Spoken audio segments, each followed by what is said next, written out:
కార్తీక పురాణము 12వ అధ్యాయము. కార్తీక ద్వాదశి విశిష్టత. వశిష్ఠుడు జనక మహారాజా కార్తీక మాసంలో చేయవలసిన విధులను, వాటి గొప్పదనాలను, ఆరాధనలను, ఉత్సవాలను, దాన ధర్మాలను అత్యంత గొప్పవని వివరించాను. ఈ నెలలో రోజులన్నీ ఒక రోజును మించిన మరొక రోజు చాలా గొప్పవి. ఈ మాసంలో సోమ మంగళవారాలు చక్కటి ఫలితాలను ఇస్తాయి. కార్తీక శని త్రయోదశి మంగళవారాల కంటే మిక్కిలి ఫలప్రదము.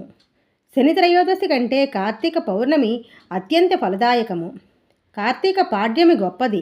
పాడ్యమి కంటే గొప్పది ఏకాదశి. కార్తీక ఏకాదశి కంటే ద్వాదశి అనేక రెట్లు అధిక ఫలితాన్ని ఇస్తాయి. బహుళ ఏకాదశి రోజున ఉపవాసము ఉండి కార్తీక ద్వాదశి పారాయణం చేయడం వలన అనేక బ్రాహ్మణ సమారాధనలు చేసిన ఫలితాన్ని కలిగిస్తాయి. అంతేకాక గంగానది ఒడ్డున గ్రహణము వచ్చిన రోజు అనేక వేల మంది బ్రాహ్మణులకు సంతర్పణ చేసిన ఫలితం కూడా సిద్ధిస్తుంది. పుణ్యప్రదమైన తిథులలో చేసే సంతర్పణలన్నింటికంటే ద్వాదశి నాడు చేసే సంతర్పణలు ఇచ్చే ఫలితము అనంతము. క్షీరాబ్ది ద్వాదశి శ్రీమన్నారాయణుడు యోగనిద్ర నుండి లేచే రోజు. ఆయనకు అత్యంత ప్రీతిపాత్రమైన రోజు. ఆ రోజు కనీసం ఒక్క బ్రాహ్మణునికైనా అన్నదానం చేస్తే విష్ణు సాయుధ్యం కలుగుతుంది. ఆ రోజున చేసే ధనదానము సద్ధర్మదానం అవుతుంది. ఆ రోజున గోదానం చేస్తే ఆ గోవు శరీరంపై ఎన్ని రోమాలుంటాయో అన్ని సంవత్సరాల కాలము స్వర్గాధిపత్యం లభిస్తుంది.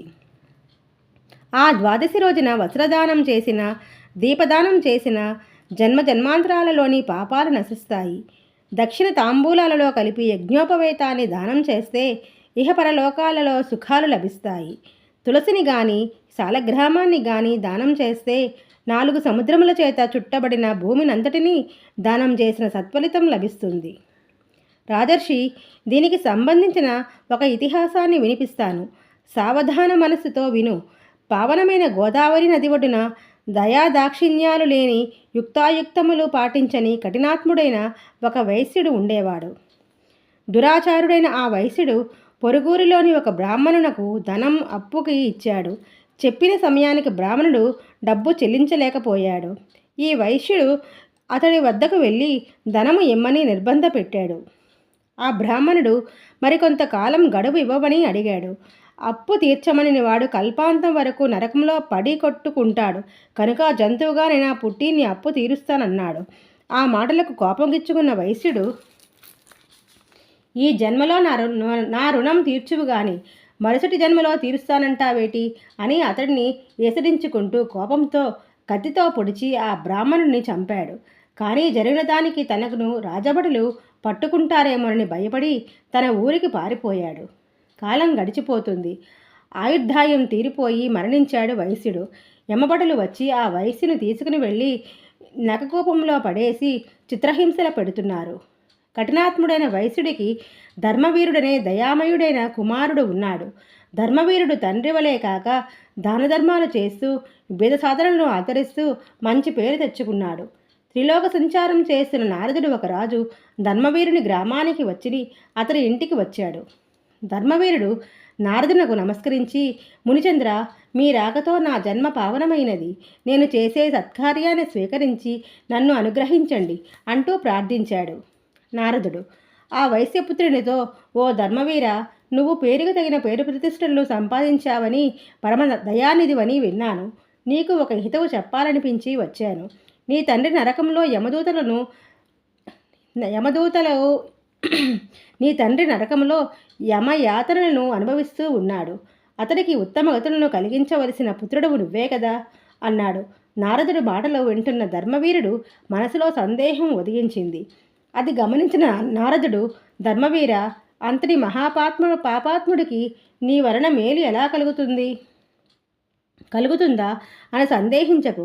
ఇది కార్తీక మాసం. ఈ మాసంలో ద్వాదశి నాడు శాలగ్రామాన్ని దానం చెయ్యు. నీ తండ్రికి నరక బాధలు తప్పుతాయి అని చెప్పాడు. అప్పుడు ధర్మవీరుడు చేతులు జోడించి నమస్కరించి, ఓ నారదమునీంద్ర, గోవులో, భూమిలో, అన్నవస్త్రాలలో, నువ్వులో, బంగారములో దానం చేస్తే పుణ్యం లభిస్తుందంటారు కదా.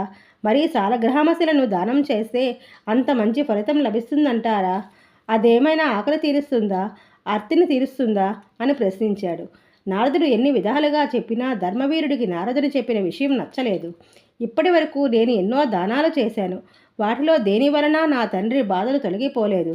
కానీ అంతటి బాధలు ఈ రాతి వలన తీరుతాయి అన్న మాటను నేను నమ్మలేకపోతూ ఉన్నాను అన్నాడు ధర్మవీరుడు. నారదుడితో చేసేది లేక నారదుడు అక్కడి నుండి వెళ్ళిపోయాడు. ఆయుర్దాయం తీరడంతో ధర్మవీరుడు మరణించాడు. సమర్థత, సంపద, దానం చేసే స్వభావం ఉండి కూడా ధర్మవీరుడు నారదుడు చెప్పిన మాటను నిర్లక్ష్యం చేశాడు. సాలగ్రామ దానాన్ని తిరస్కరించాడు.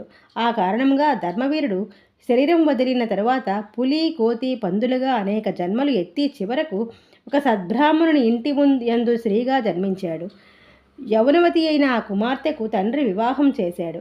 వెంటనే ఆ వరుడు మరణించడంతో ఆమెకు వైధవ్యం సంప్రాప్తమయ్యింది.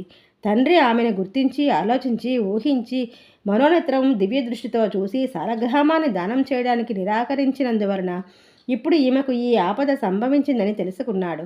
వెంటనే కార్తీక సోమవారం నాడు కుమార్తె చేత కార్తీక పూజ చేయించి సాలగ్రామాన్ని దానం చేయించాడు.